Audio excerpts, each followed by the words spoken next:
मेरा नाम अल्लाह रखा है। मैं ज़िला खानेवाल दा रिहायशी हाँ जी।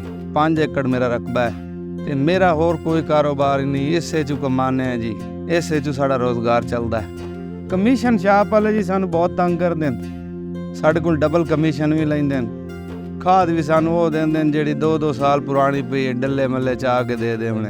एक दोस्त टकरिया उस आखे जी वज़ीर आला मरियम नवाज साहबा ने जी किसान कार्ड एक मुतारफ़ कराया है गरीब छोटे काश्तकार वास्ते।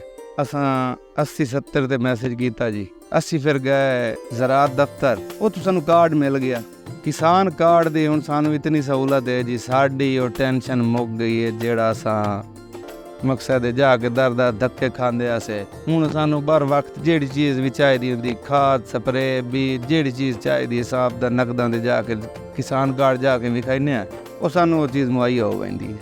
वज़ीर आला पंजाब मरियम नवाज साहबा नू अल्लाह ताला खुश रखे जी। पंजाब दी बेटी है, पंजाब दी धी है, उस काश्तकारां वास्ते बहुत बड़ा इकदाम कीता है। किसान खुशहाल, पंजाब खुशहाल।